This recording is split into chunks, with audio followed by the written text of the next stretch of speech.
Ladies and gentlemen, we have a lot to talk about tonight. The National Security Advisor, Biden's National Security Advisor, Jake Sullivan, might have lied under oath. He might have given testimony that was false, deliberately false, intentionally misleading. Two investigators to Congress.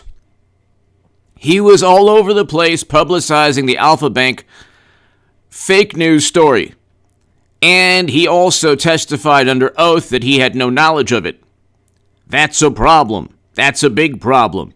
Hit subscribe to this channel right this second. Ladies and gentlemen, we're close to 185,000 subs.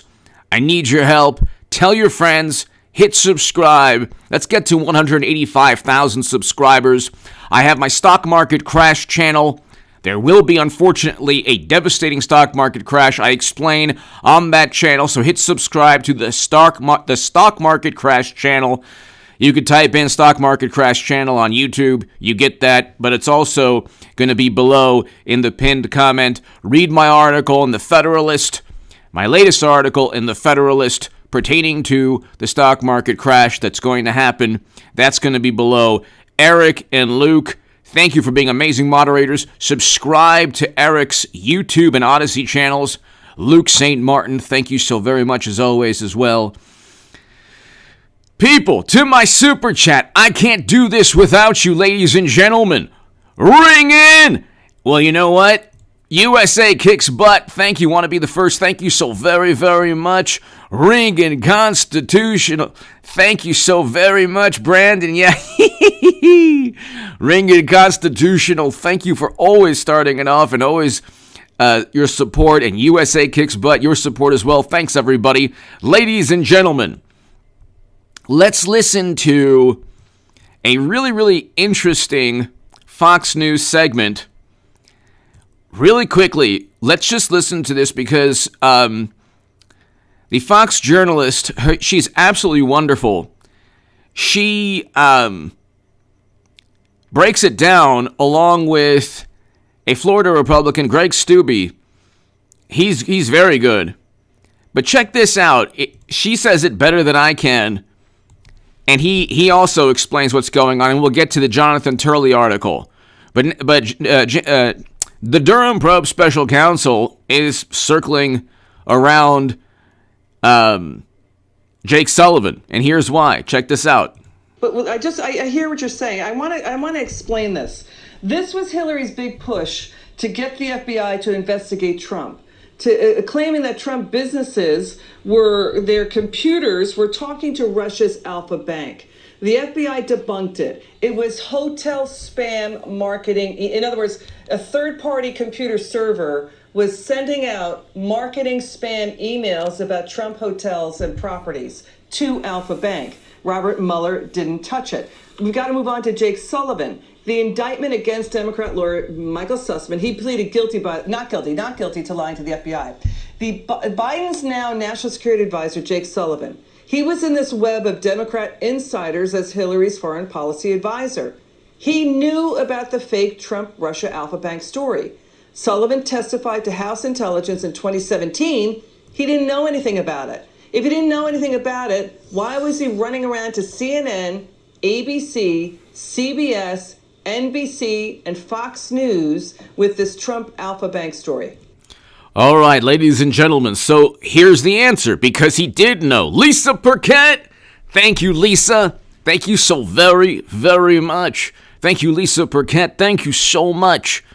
Lisa Ringen, USA, thank you so very much. I can't do this without you, ladies and gentlemen, and I do appreciate your support greatly. Lisa, thank you so much as always. Thank you, Lisa.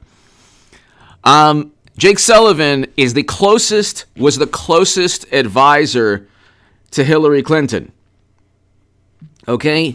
The closest advisor to Hillary Clinton was Jake Sullivan. Okay? And Jake Sullivan was a part of helping Madam Secretary utilize servers. This is according to Politico and every other publication out there, the Wall Street Journal, etc. He helped Madam Secretary utilize private servers for years and circumvent protocols pertaining to classified data. He was part of email chains that had top secret and born classified data.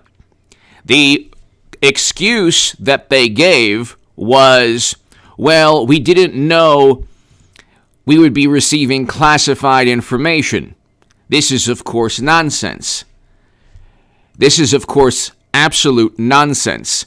They knew, as Secretary of State, Clinton knew, and Sullivan knew, as a high-ranking State Department official, Jake Sullivan knew that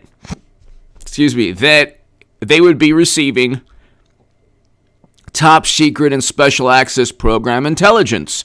They all knew this. They didn't care.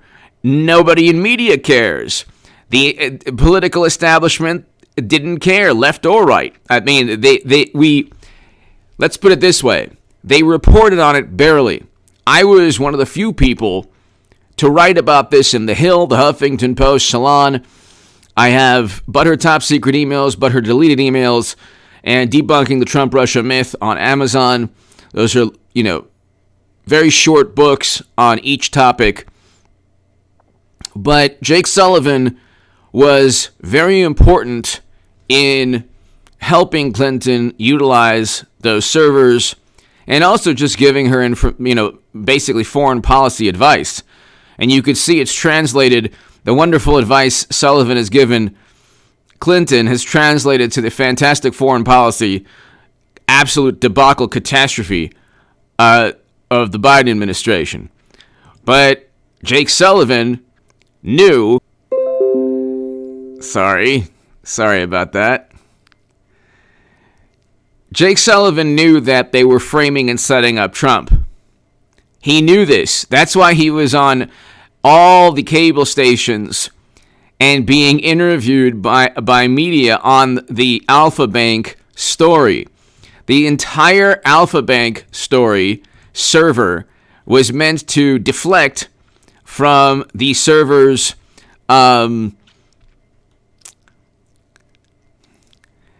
was meant to deflect from the servers that Madam Secretary was using. So notice that Trump is in a Moscow hotel room, enjoying certain type of showers. Well, that's Bill Clinton's favorite pastime. Okay? Then they say Alpha Bank servers. Oh my goodness, that's not true at all. Then they say Alpha Bank servers were used to communicate.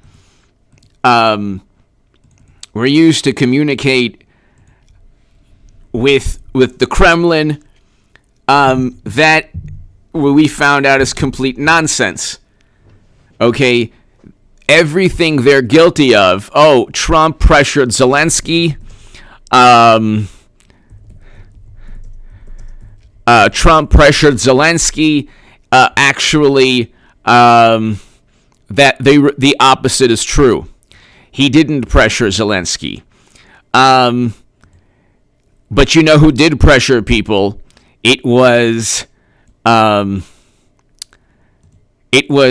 Uncle Joe who said, "You're not getting $1 billion until you terminate this prosecutor."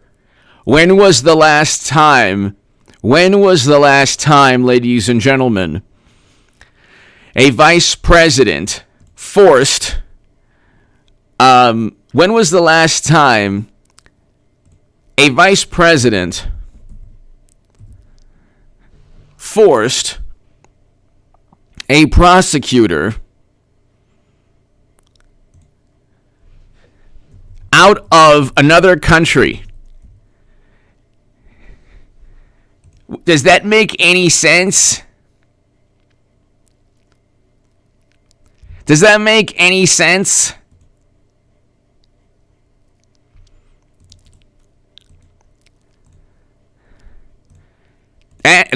When was I just want to know, when was the last time a vice president forced out a prosecutor from another country. It has never happened before.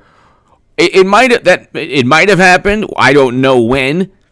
But when was the last time a United States vice president forced out an official and then said, in fact, you're not going to get $1 billion until you force out this prosecutor? And then what media did was the most absurd thing you've ever heard in your life. Media said, oh, he forced out the prosecutor because the prosecutor wasn't doing his job. Well, it wasn't Biden's role, and he didn't have the authority to do so. And he didn't have the right to evaluate the job performance of an official in another country. In fact, they even told him, as Biden was bragging, he even spilled the beans saying, oh, they told me I don't have the authority.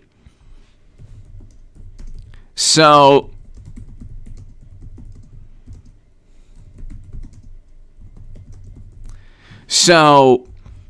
there you have it. That's just one example. I mean, that's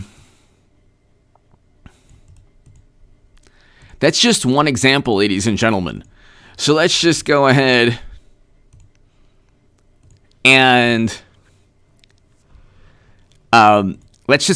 listen to this Florida congressman, because he's pretty good. So he'll answer the question better than I will. Why was Jake Sullivan all over the place talking about the Alpha Bank server when he had testified under oath that he didn't know anything about it? Well, because he knew that if he promulgated this false story, that CNN and MSNBC and these other networks would continue to talk about this Russia collusion hoax that they all knew were lies. All of these people should be accountable for their lies to federal officials, to their lies to the FBI, and to their lies to Congress. But unfortunately, a lot of us Republicans are frustrated because these two individuals are very small people in this entire outfit of people that were using lies to spy on a campaign and using the federal Department of Justice to do it. And those people should be held accountable. The American people want Comey and McCabe and all these individuals who were responsible for this type of behavior to be held accountable. And they're not. So the indictment also should. So everyone knows that Comey and McCabe and Clapper. Let's just listen to that again really quickly. Hoax that they all knew were lies. All of these people should be accountable for their lies to federal officials, to their lies to the FBI, and to their lies to Congress. But unfortunately, a lot of us Republicans are frustrated because these two individuals are very small people in this entire outfit of people that were using lies to spy on a campaign and using the federal Department of Justice to do it. And those people should be held accountable. The American people want Comey and McCabe and all these individuals who were responsible for this type of behavior to be held accountable. And so what has to happen is Comey and McCabe, I wrote a Federalist article on this, and Comey and McCabe, Lisa, everybody here, ring in, USA, thank you again. To my super chat, thank you. I can't do this without you. What is taking place, ladies and gentlemen, is the following. When you talk about, when people say, well, it's taking so long, Trump has no media support still. He basically has no media support, even conservative media. There are some great publications like The Federalist and other there's some other great publications, the New York Post, media that is more conservative than mainstream. But the National Review, for example, isn't going to go to bat for Trump. You have never-Trumpers. You have a great many conservatives who just would rather have a Democrat than Trump, even with an impending stock market crash caused primarily by the Democratic Party and wonderful experts who ended all economic activity last year and then pretended we could just rebound from that. He has no media support, ladies and gentlemen. The Durham probe special counsel is a phenomenal victory in and of itself. It's a phenomenal victory in and of itself, the Durham probe special counsel. He shouldn't even have gotten one. He was lucky to even get a special counsel. This special counsel cannot be can't be ended by Merrick Garland. The fact that Trump, first of all, the LMNOP absurd message board is almost certainly a Democratic operative running the thing. Because notice how media doesn't want to find out, never wanted to find out who started the whole hoax and absurd trust sessions, absurd, completely irrational nonsense. Who started this message board insanity? Almost certainly it was Democrats, knowing that a great many conservatives wanted some type of justice because the cards are stacked against. I mean, even though he was president, the cards were stacked against him. And so there's a double standard. They're allowed to purchase a dossier. They're allowed to get a special counsel based on Comey's memos. They're allowed to make baseless allegations. They're allowed to quote Trump utilizing completely fabricated quotes. Completely and utterly fabricated quotes. And they're okay with this. But if you did the same thing to Biden, they would say it's baseless, horrible, oh my God, it's the end of the democracy, and, they would go into their usual apoplectic, hysterical rebuttal. They don't utilize the same standards to judge Trump, or they don't judge themselves utilizing the same standards they judge Trump, and they have no standards in terms of leveling accusations and allegations against Trump. The FBI already cleared Trump. There was no evidence he committed a crime in January, but they still want to extract every ounce of political utility. It's not working. They can't even pass an infrastructure bill because Democrats don't even want it. And everyone, business is against the infrastructure bill. The National Association of Manufacturers says that 1 million jobs will be lost in 2 years. 1 million jobs will be lost in 2 years. So they're running the country into the ground. They are literally running the country into the ground. But they've had the ability to do pretty much anything they wanted because they had Republican support. McCain, Paul Ryan, Richard Burr, Mitt Romney. These people were very happy to allow the United States government to investigate President Trump. They were very happy. They didn't care. They didn't care at all. In fact, they thought it was fantastic. So when people say, well, what Durham, he's not doing anything. Well, what do you expect? What do you expect? It's taken so long to even get to a point where we can have a special counsel where these people, are being eventually, are not only right now being held accountable, but where there's, a process where we can actually obtain evidence and see if people like Jake Sullivan lied under oath, which almost certainly he did.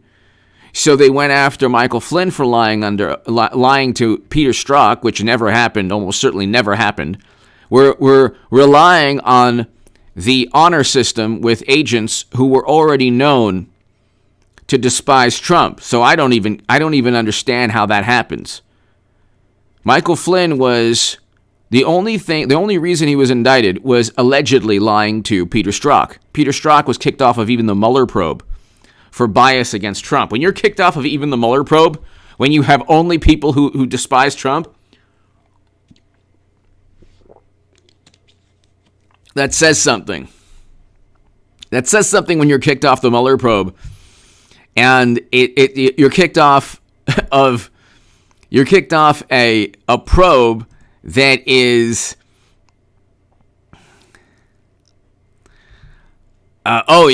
yes. So Trump should be in. Trump never worked with Russia, but Trump should just forget about all the people who set him up and framed him and tried to entrap him. Sorry, not going to happen. It's taking long because you had the United States government leveled against Trump because they despised him. Comey lied. All of these people, Clapper especially, Brennan especially, all lied. The DNC, media, nobody lied more than the people who checked facts. The fact-checking journalists, all they did was lie by omission.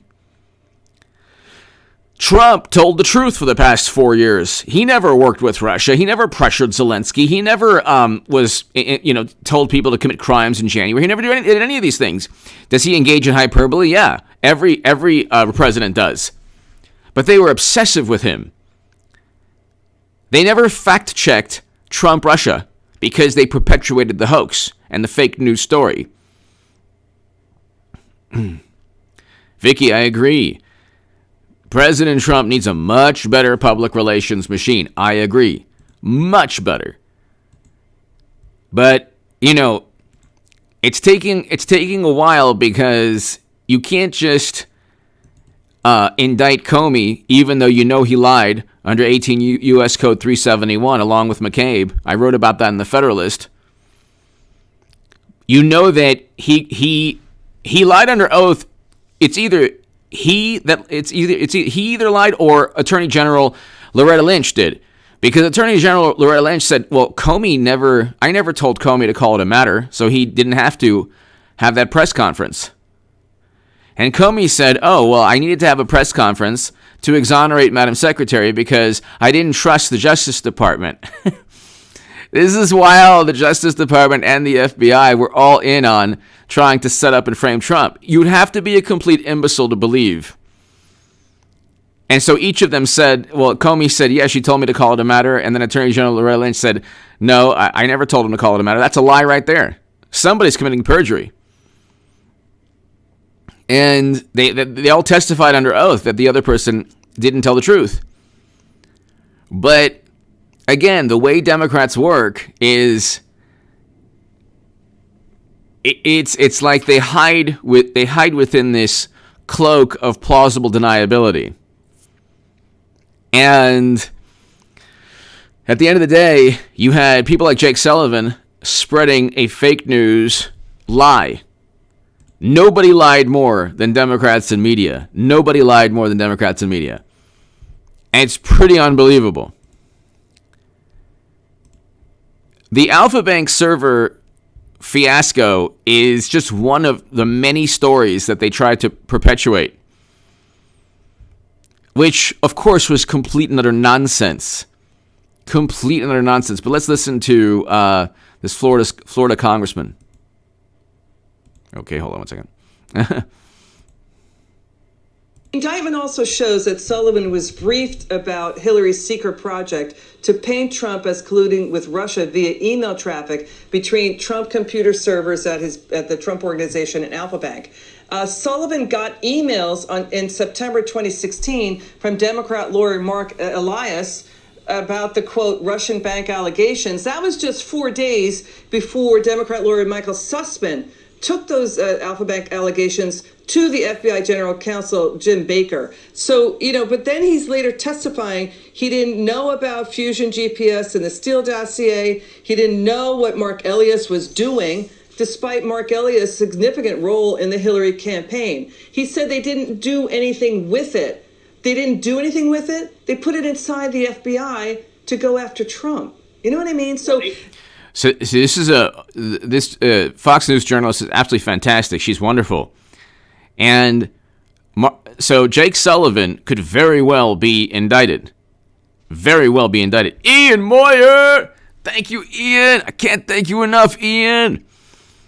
Ian Moore, Super Chat is getting smarter like AI. I'll be back to get in this ultimate statement. Thanks, bro, and God bless everyone here in H.A. Goodman. God bless you, Ian Moyer. I can't thank you enough, Ian. I appreciate it, and you always find a way to communicate through the algorithm like I do.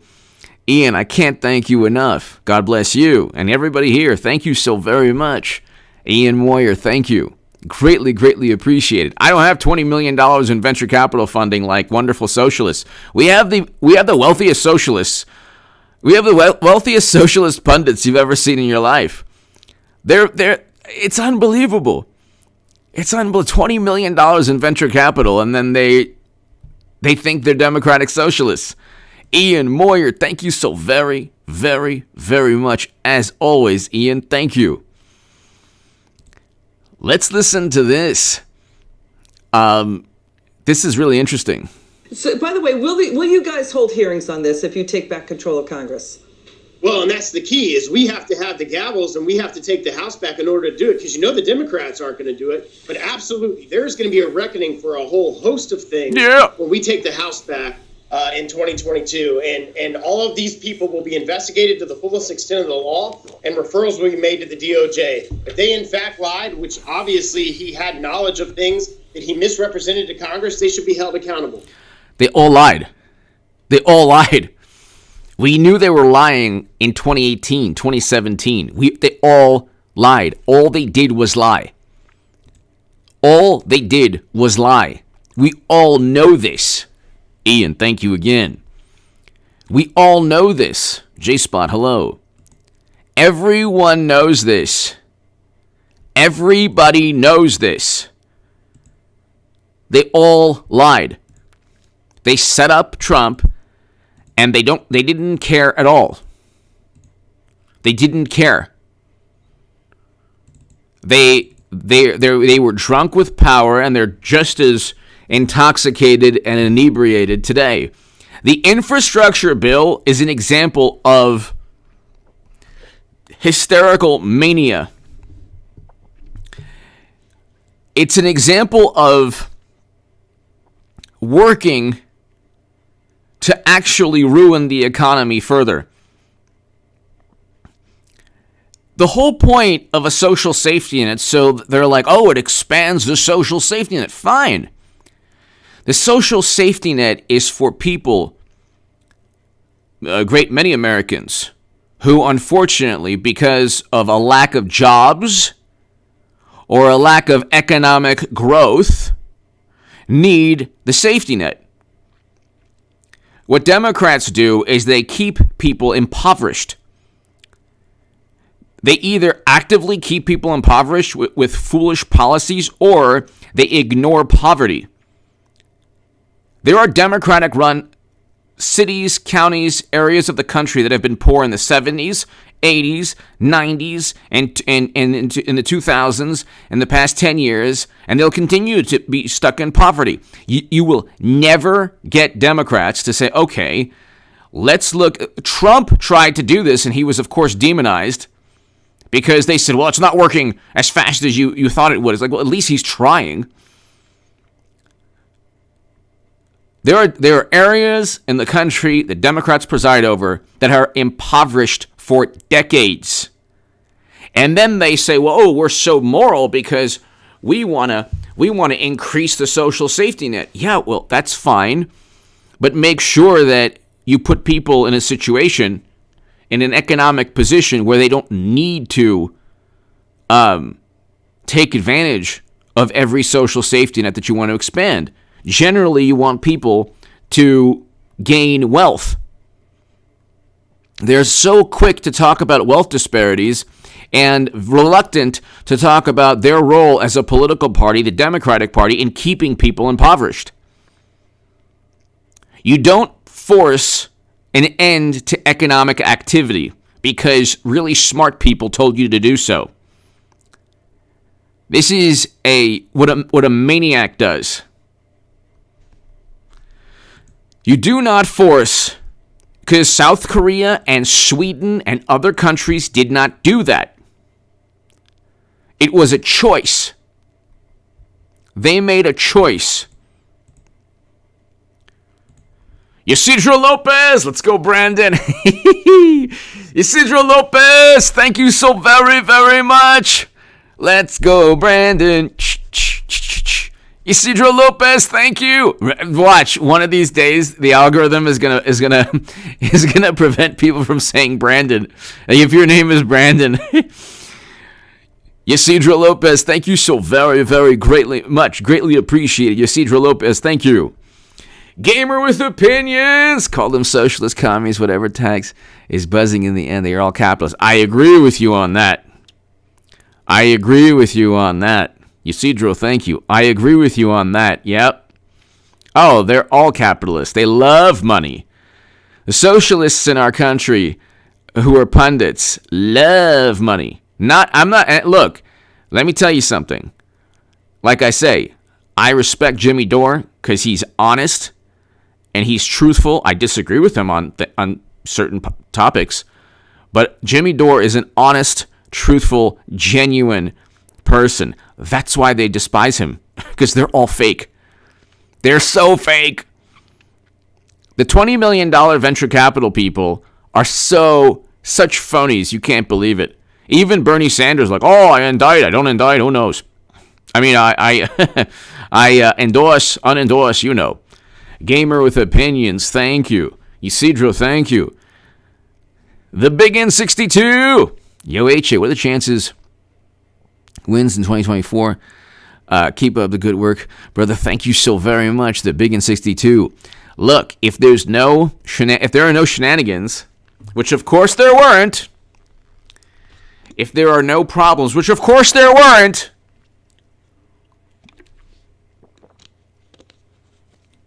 if there's no foul play, which of course there wasn't any foul play at all, no, everything was just fine.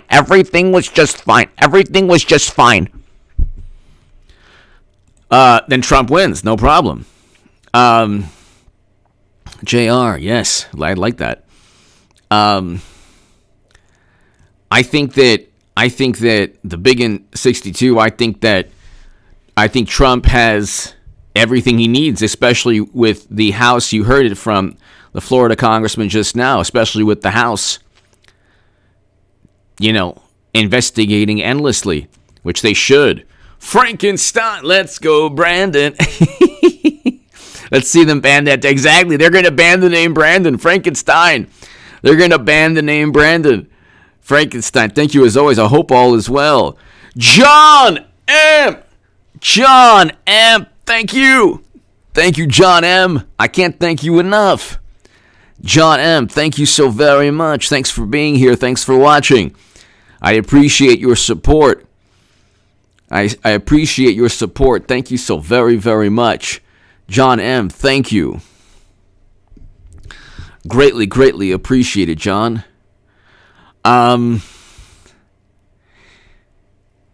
Really quickly, John and everybody here, thank you, John. Thank you so very, very much. We are heading towards a stock market crash. And as I beg people for Super Chat, I will tell you, John M., Frankenstein, Gamer with the everybody here, Ian, everybody here, Luke, Eric, everybody here, J-Spot, everybody here. Read my article in the Federalist about the impending stock market crash and save your money every month as I beg for Super Chat. Subscribe to the Stock Market Crash channel. I have a great segment today. We have a supply chain issue that's broken. Inflation went up today. We have economic numbers, important numbers coming up tomorrow. Jobless numbers. We had a 300,000 job. We were short 300,000 jobs in terms of job creation. Schools can't feed their students. We have cargo and container ships anchored outside of docks with inventory that is deteriorating, with perishables that could be worthless, with goods and food products that are just out at sea. We have flights that have been canceled. We don't get into that. We have all of these problems and an all-time high in margin debt. And I talk about that in my article in The Federalist. Save your money every month. Okay? As I beg for Super Chat. John M., thank you so very much. Every single month. And I would even say, take out a certain, if you can save your money in a bank, don't take out, an obscene amount of cash, but have some cash in case ATM machines don't work. Okay? Now, I'm not saying an obscene amount. I'm saying just, whatever you consider a normal amount. I would say stock up on supplies. It couldn't hurt, Campbell's soup, whatever. Okay? I would say, I know it's not my style to talk like this, but I would say, take care of yourself, save money. Dweez Droid, Briz Boys, let's go, Brandon Son 2, thank you, Dweez Droid, Briz Boys. Nays Garden, in your opinion, did Donald J. Trump try to meddle in the election with the Georgia call? I told you it was going blue. Nays, I think that he was distraught that he lost a red state. And I think that he was calling a Republican to see if there was any foul play, to see if everything was above board. If he committed a crime, officials in Georgia and the Department of Justice should indict and charge him. If there's evidence of a crime that he committed, I don't believe there was any evidence at all. I think that what Democrats did for 4 years with Trump Russia is a million times worse. Instead of calling an official saying, hey, you know what, there has to be votes going my way, what's going on here? What they did is said, well, Trump worked with Russia, and here's a dossier, and we're going to investigate, and we're going to indict people, and everything was predicated upon lies. Did he try to meddle with the results? I don't know if a phone call is meddling. Especially when Raffensperger was like, "Gotta go take a hike." So I don't even know if there's a law against that phone call. So they already have the transcripts. If he committed a crime, hey, if Trump committed a crime, I can't defend if he's indicted or charged with a crime. I could still say, hey, that's nonsense. But at least they have evidence that points to a legal statute he broke. So that's my humble take on it. Nays, thank you. I mean, what Democrats did interfering for 4 years in results was infinitely worse in my view than a phone call. And also, Trump went through the court system. That's why they kept saying, oh, he's 0 for 50, he's 0 for 50. They're so happy about that. He went through the court system. I think there were lawsuits in Georgia as well. So, nays, thank you.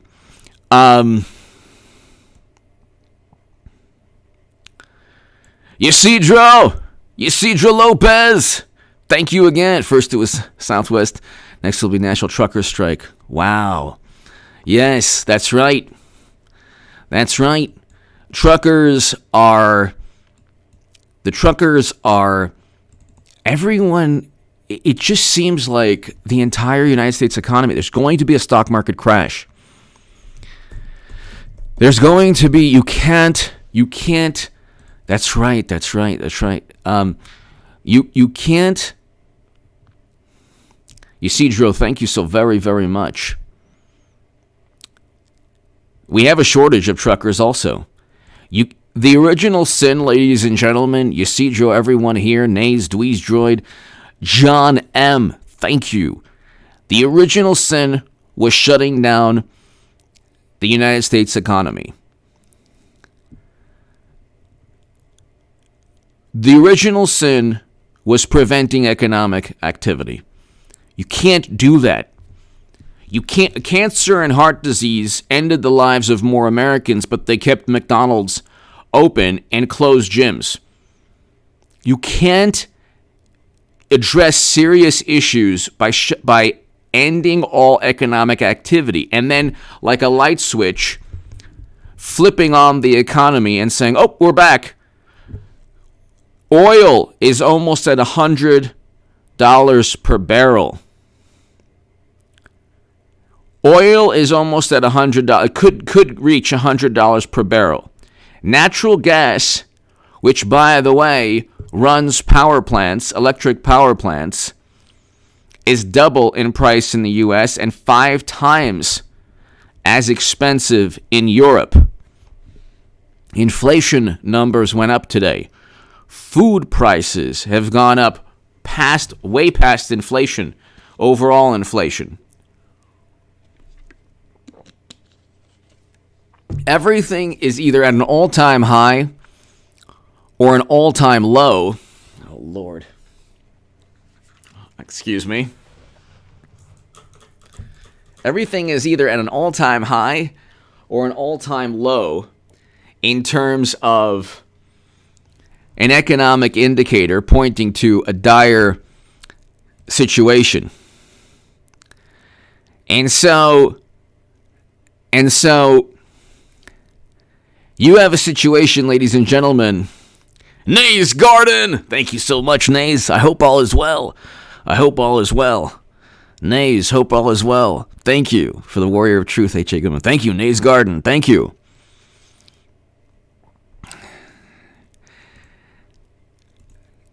Whatever your viewpoint is, Democrat, Republican, Biden, Trump, I'm putting my partisan hat away. When the stock market crashes, I'm going to start every segment. Nays, everybody here, thank you, Nays. Ian, thank you. John M., thank you. I'm going to start every segment, and I swear to you, I'm going to start it like this. I don't care if you're a Biden voter. I don't care if you're a Trump voter. I don't want you to lose money, and I feel bad that people are losing money. That's how I'm going to start this. I mean, when the market crashes, it's going to be devastating. That's why I say have money in a savings account every month as I beg for Super Chat. Because I can't do this without my Super Chat. Every single month, ladies and gentlemen. I know I sound like a little maniac, but every single month, $50, $60, $70, $100, $1,000, $2,000 in a savings account. Don't worry about inflation because there's deflation as well. Okay? Luis, thank you. Lewis, thank you. Don't worry about inflation because there's deflation as well. Save your money for a rainy day. Have 1, 2, 3, 4 months. If God forbid you lose a source of income, you have 4 months saved. If you've made money in Bitcoin, take some. I'm not telling you to sell your positions to take some profits off the table. If you are about to retire, I'm not telling you to do anything, but if I was about to retire, I would not be in the market at all. That would be a foolish thing if you're about to retire in 1 year. Or I would even say in 2 years.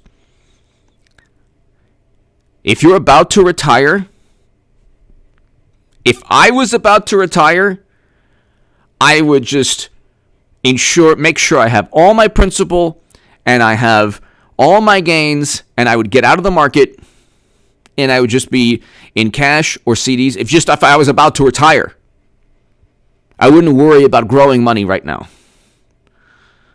We have a great white shark coming. Dun, dun, dun, dun, dun, dun, dun, dun. It's like a great white shark.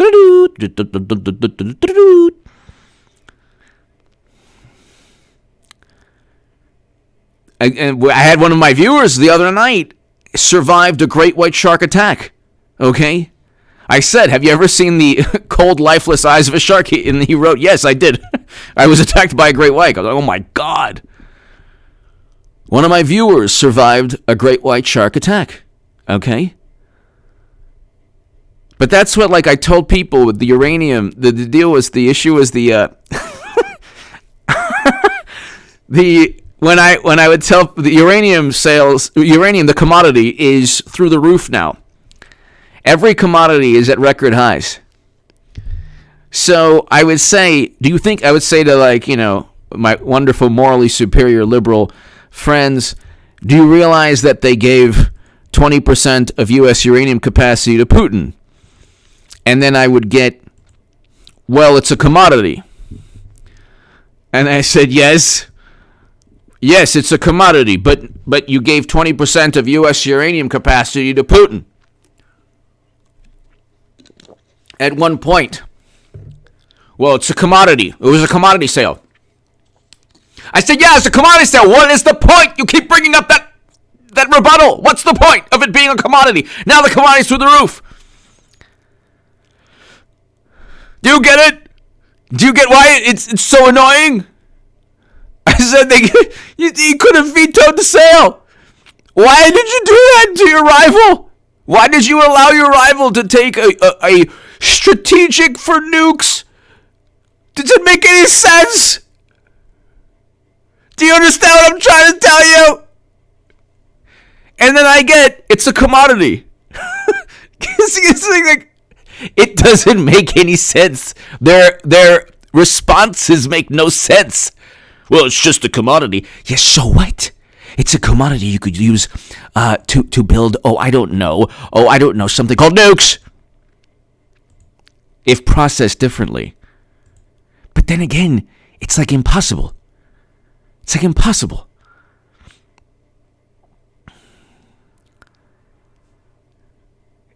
It's the same. It's basically like, look, they're never, ever, ever, ever going to. They're never, ever going to. Sorry, Nash, thank you. I'm going to fix that.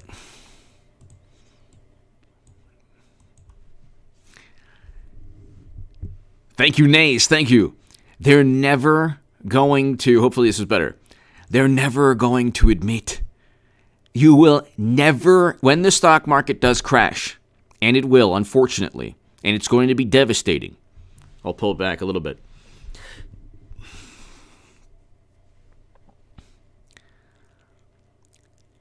You're never going to get a moment.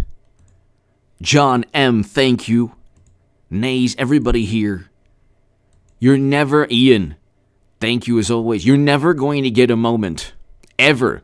You will never, ever, ever get a moment where you say, I told you so to a Democrat. It ain't going to happen, so don't even try.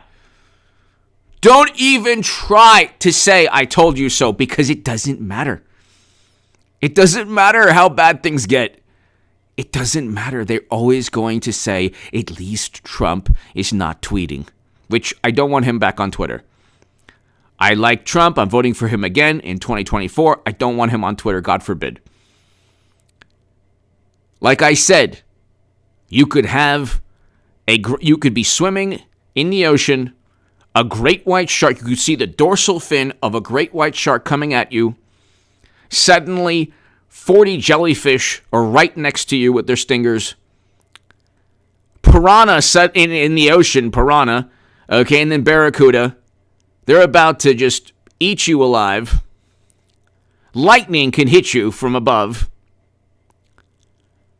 ICBMs could be descending right where you are. I mean, what else? Then there's a tornado. Then and then the person next to you, the morally superior liberal floating, watching all of this take place, about to get devoured as well, will say at least Trump is not tweeting. This is a fantastic day. Nothing.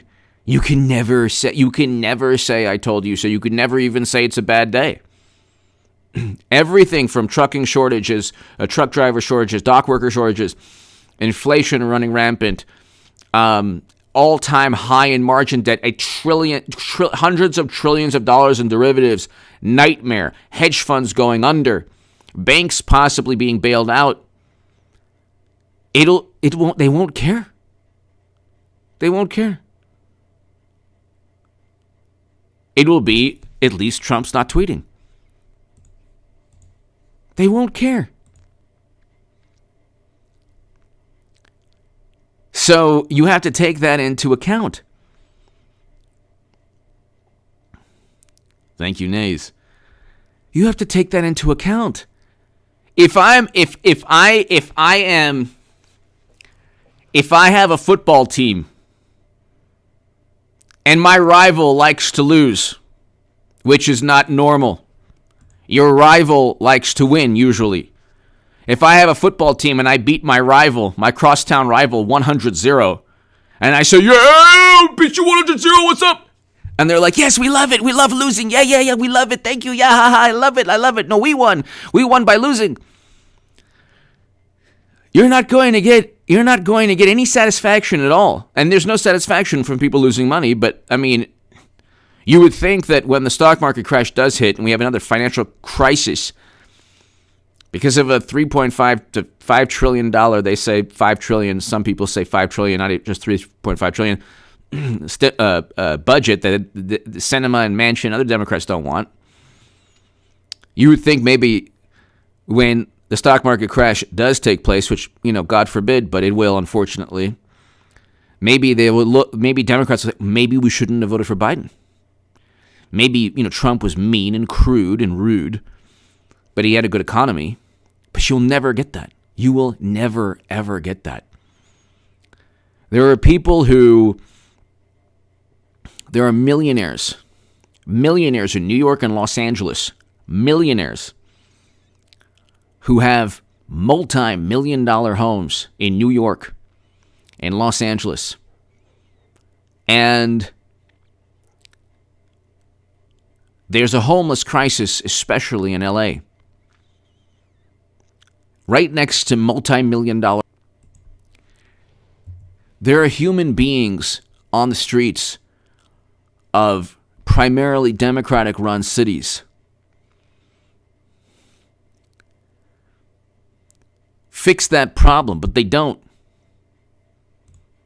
They don't fix the problem. They don't even care about the problem. They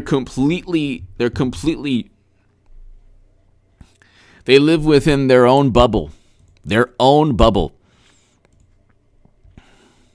And they just simply don't care. And so let's listen to this Florida congressman again, because it's really interesting. As I take the volume. Okay. Because these two individuals are very small people in this entire outfit of people that were using lies to spy on a campaign and using the federal Department of Justice to do it. And those people should be held accountable. The American people want Comey and McCabe and all these individuals who were responsible for this type of behavior to be held accountable. And they're not. So the indictment also shows that Sullivan was briefed about Hillary's secret project to paint Trump as colluding with Russia via email traffic between Trump computer servers at the Trump Organization and Alpha Bank. Sullivan got emails in September 2016 from Democrat lawyer Mark Elias about the, quote, Russian bank allegations. That was just 4 days before Democrat lawyer Michael Sussman took those Alpha Bank allegations to the FBI General Counsel, Jim Baker. So, but then he's later testifying he didn't know about Fusion GPS and the Steele dossier. He didn't know what Mark Elias... To the fullest extent of the law, and referrals will be made to the DOJ. If they in fact lied, which obviously he had knowledge of things that he misrepresented to Congress, they should be held accountable. Got it. Congressman Greg Steube, it's good to see you. Come back soon. So, you have a situation where there's more than just one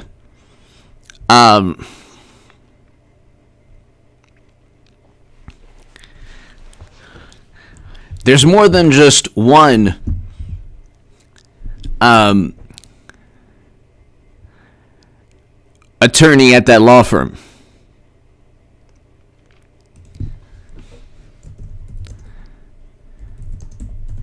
More than just one attorney.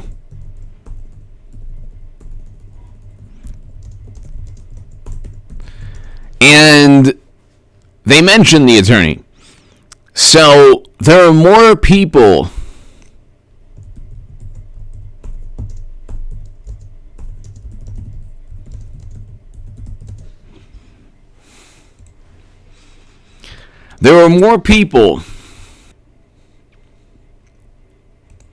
who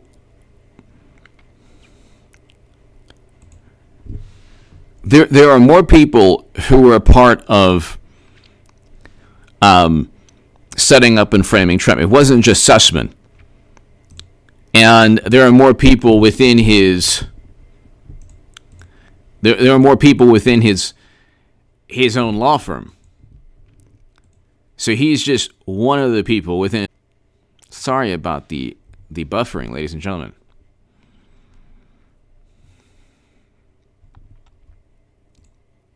Sorry about that, ladies and gentlemen. The whole point of the Durham probe is to find out why or how, or to hold people accountable for setting up and framing Trump.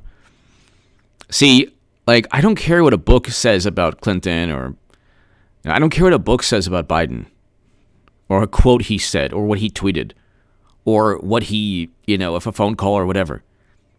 I care about trying to set up and frame a direct political rival. And if Trump tried to do that, he'd get away with it.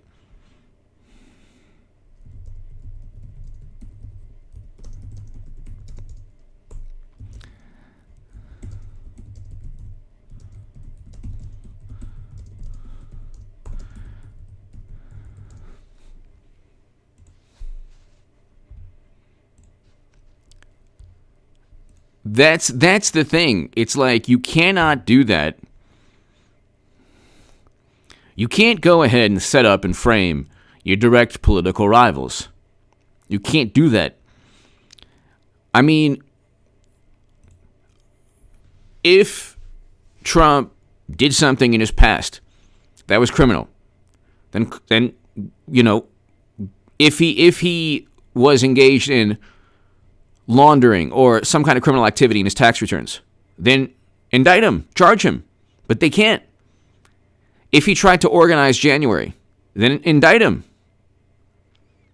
If he worked with Putin, indict him, charge him. U.S. Code 18, U.S. Code 371, which ironically is what they could charge Comey and McCabe with. If he did those things, if he did all of those things, then indict him and charge him. Clinton was not indicted because Comey said there was no intent. But again, he didn't say the crimes weren't committed. He said there was no intent to commit them. So that's the issue.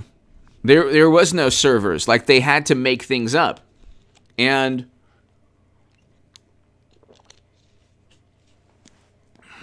media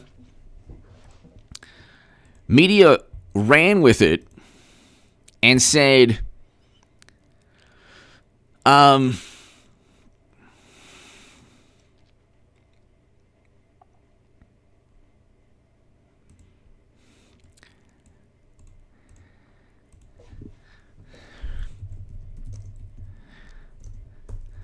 media ran with it, and what they did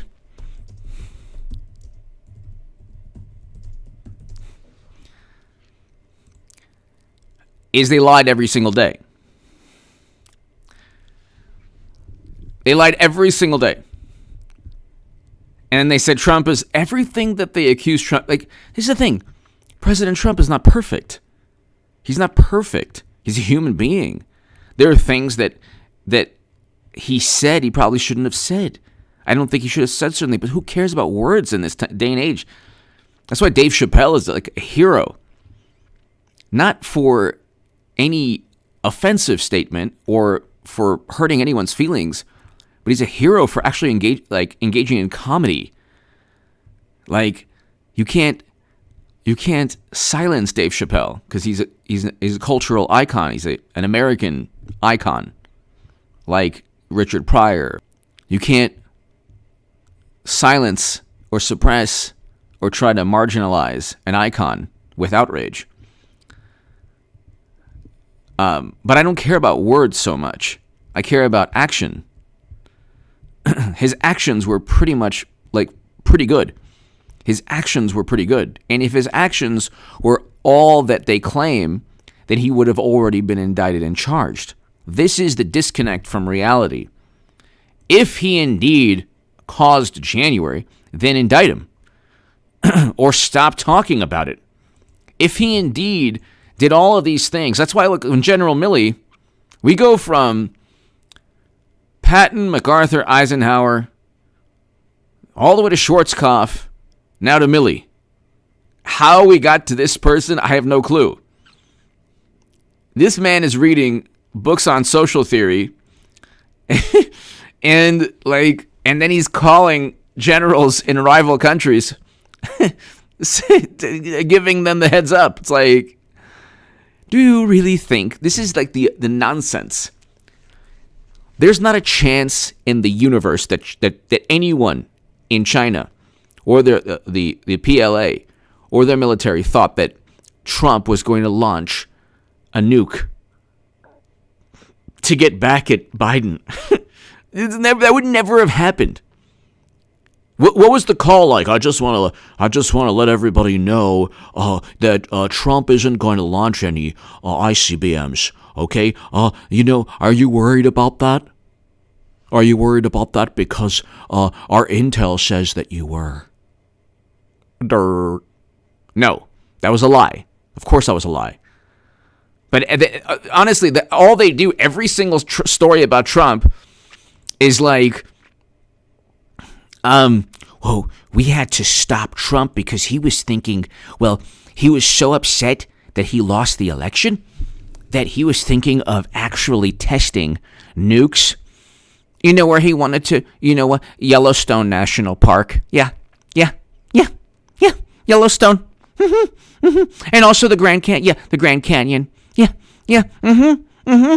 He wanted to make a bigger Grand Canyon. Yeah. Yeah. Oh, he was capable of anything. We had to stop him. He was going to do it. He was going to do it. Yeah. No. You know what he wanted to do? He wanted to nuke the moon. He wanted to take a NASA spaceship, a space shuttle, to the moon and launch a nuke. Just so you have half the whole moon off. Because he was upset he lost. But he's capable of anything. We had to stop him. And then Democrats on social media, yeah, oh my God, he was going to do that. He was going to do that. Oh my God, oh no, he's coming back. And they get themselves into this mania. They believe anything. They're the most gullible people on the planet.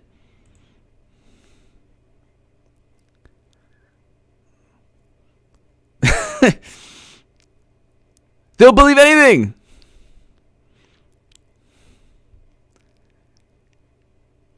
Every single Trump story is about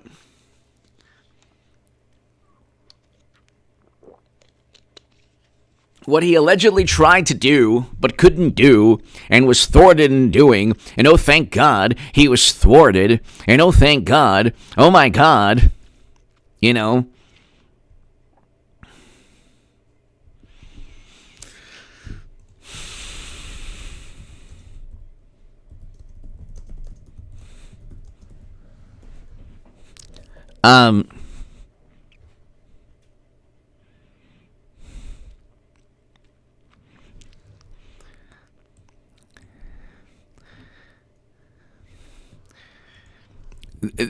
Every story is linked to the sensibilities of morally superior liberal Democrats.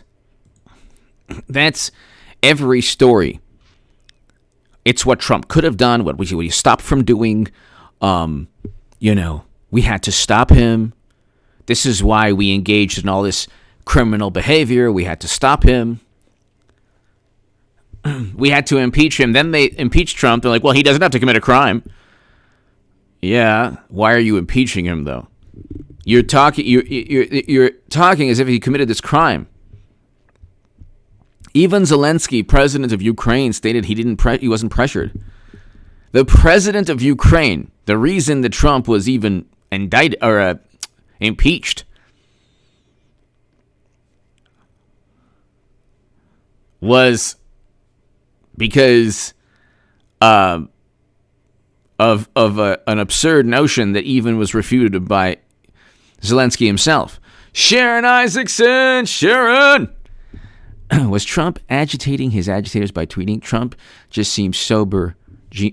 Trump just seems sober in business meeting. I think Sharon, what he was doing was counterproductive to his own interests. See, trolling, there's no long-term benefit to trolling. Some people might get a short-term sense of accomplishment or enjoyment.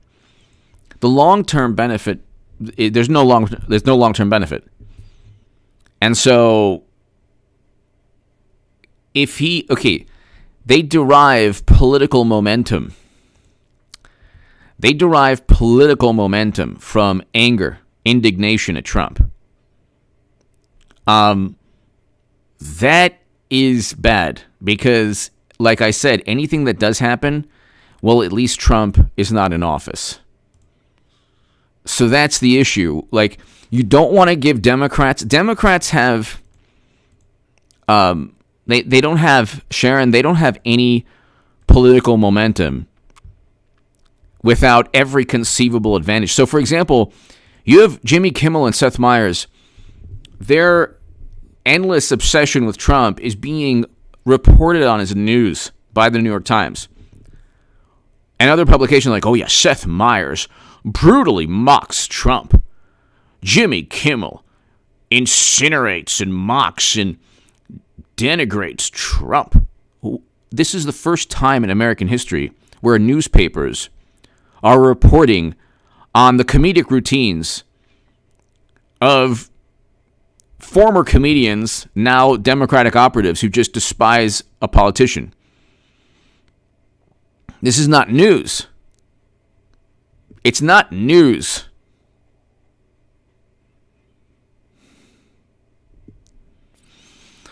It's not news to find out that Jimmy Kimmel insulted Trump. That always happens. But see, the reason that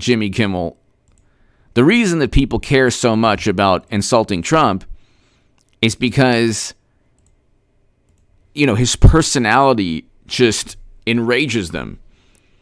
They're enraged by his personality, so they can't stand him. Democrats cannot stand Trump, and they'll deal with a financial collapse would be fine for them as long as Trump's not in office. Anything. They don't want.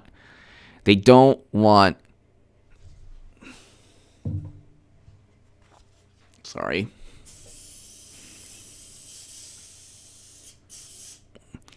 They don't want. Sorry about that. Smells like Lysol. They don't want Trump anywhere near the White House. They think he's a nightmare. It's their nightmare. Even record low unemployment was still nightmarish for them.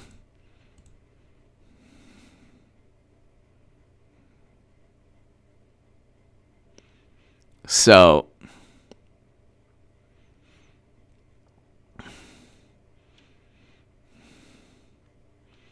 but you don't want to give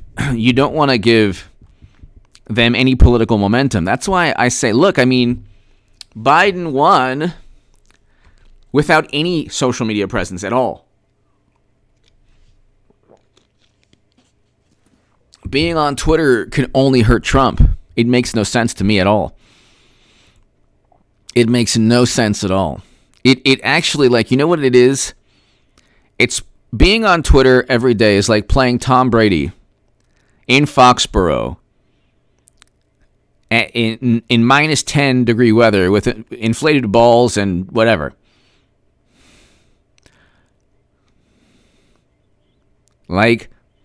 you have every conceivable disadvantage possible. You're not going to win the game. You might score a touchdown here and there, but you're not going to win the game. So, I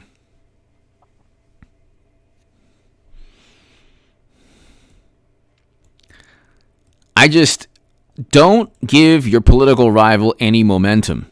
That's all. That's what I say. Don't give your political rival any momentum. You know, you don't want to give... Like, Democrats have so little... If they didn't have Twitter, if Twitter ceased to exist, there would be no Democratic Party. What would AOC be known for? What would Bernie Sanders be known for? If they didn't have Twitter, what bills would they be known for? Green New Deal legislation? No. Medicare for all? No.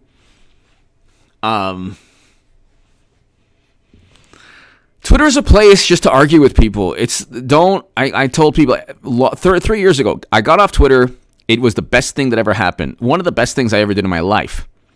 Got off Facebook, got off Twitter. It's an alternate reality designed to further one viewpoint at the expense of truth.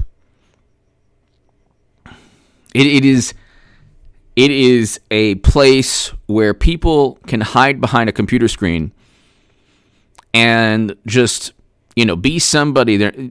Oftentimes they're not. Like, when you go to the supermarket and you pass somebody in the aisle, you have no clue what that person believes politically, and you don't care. On Twitter, that person could be like, a complete imbecile. But in reality, people aren't like that, generally. That's why even though I don't listen to, like, CNBC, they have some good commentary, but like a lot of CNBC, the beautiful thing about CNBC, even though Kramer is interesting to watch, he's been around forever. I like him, but he's wrong on a lot. Okay, and like.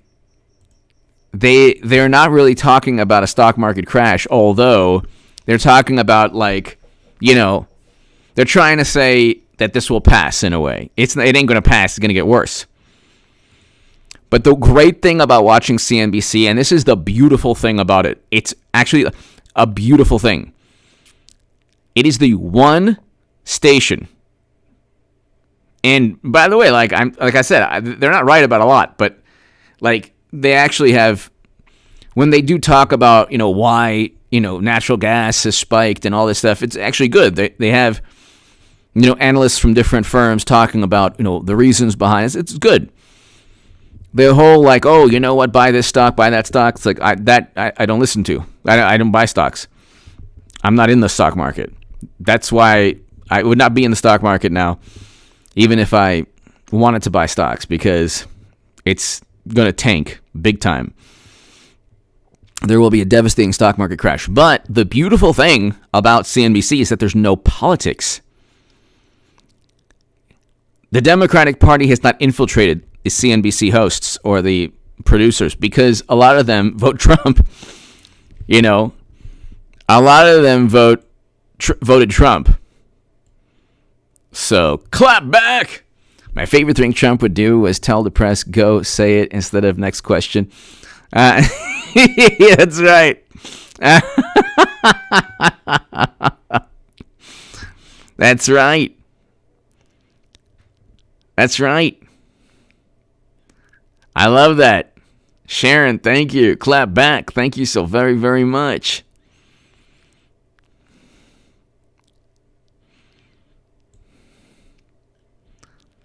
That's right. Clap back. Thank you. Thank you. Yeah, I mean, look, Trump is funny, but he's funny to you and me. To Democrats, they get in a rage. They get enraged.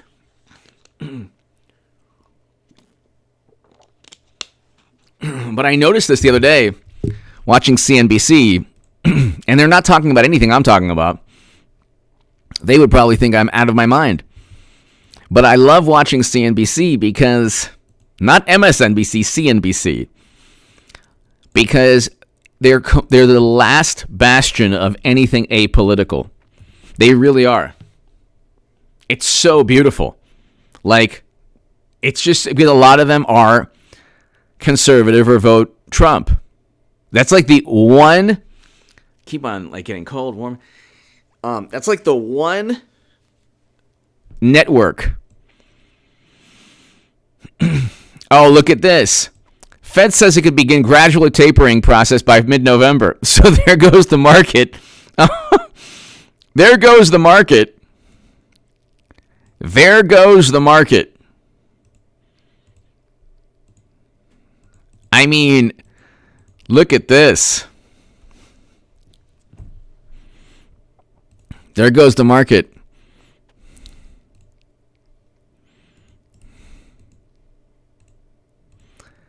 Oh my God. This is exactly what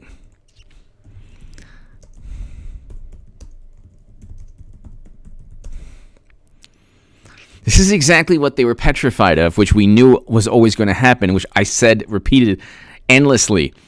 The Fed's going to taper, interest rates are going to go up. The market's going to tank because of this, and corporate profits are going to decline because of inflation and supply shortages and all that.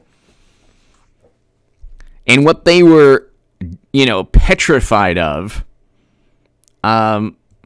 is happening. And it's not, we have an all-time high in margin debt. So if you have an all-time high in margin debt and you're afraid of the Fed actually dealing with inflation that it caused, that it helped cause, by the way, and there's an all-time high in margin debt, you're afraid of tapering, you're afraid of interest rates going up. It's like the writing's on the wall. You don't have to be a rocket scientist to see what's taking place. So I just went on CNBC, and this is now,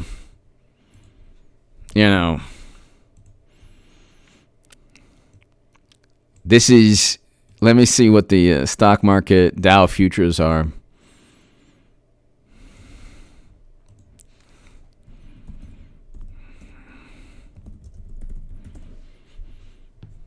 So let's see. See, who knows? Dow futures are up. Dow could hit 35,000. S&P could hit 5,000. Nasdaq could hit 15,000. And guess what? It will come crashing down.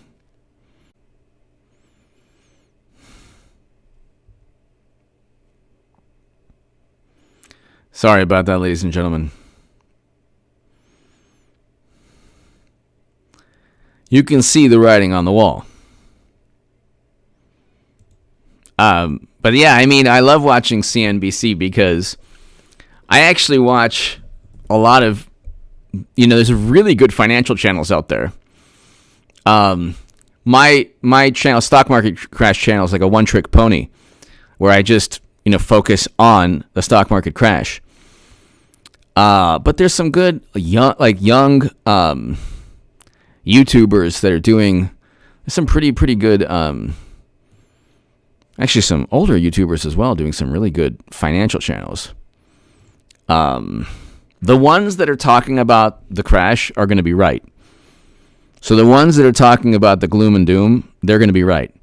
The ones that are more bullish and upbeat, they're going to be wrong. Very wrong. Debbie Karen! Debbie, thank you. Thank you, Debbie. I love the emoji. Yes. Debbie, thank you so very, very much.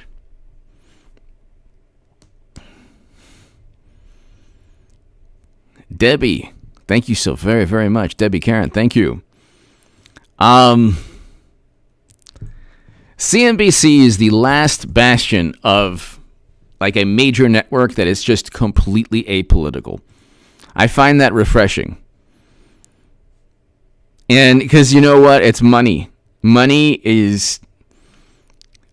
Green has no political side. It is what it is.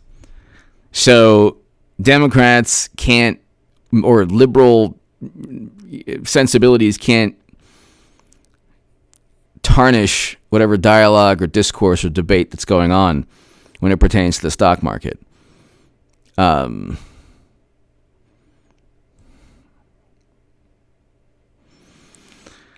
Yeah, I think that within probably 3, 4, 5 months, it could be 6 months, could be this summer, this coming, I mean, who knows when, but the stock market is going to crash. It's going to be devastating. And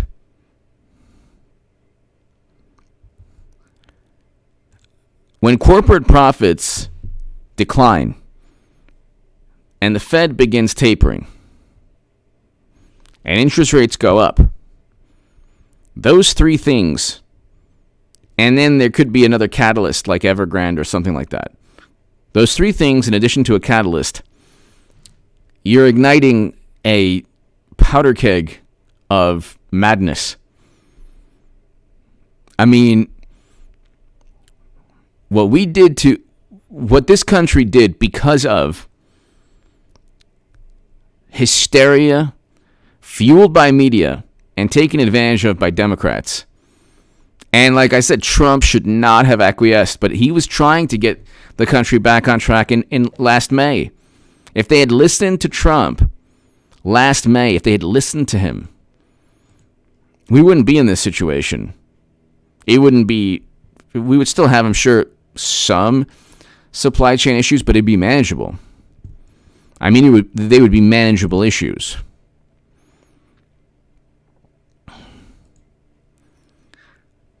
Now it's like, I mean, Debbie, thank you again.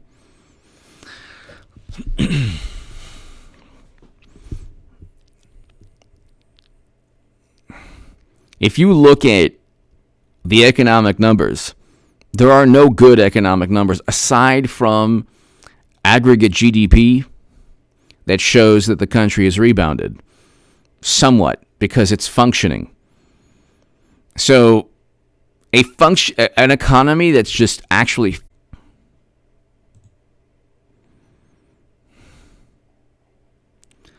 sorry about that. That'll be interesting.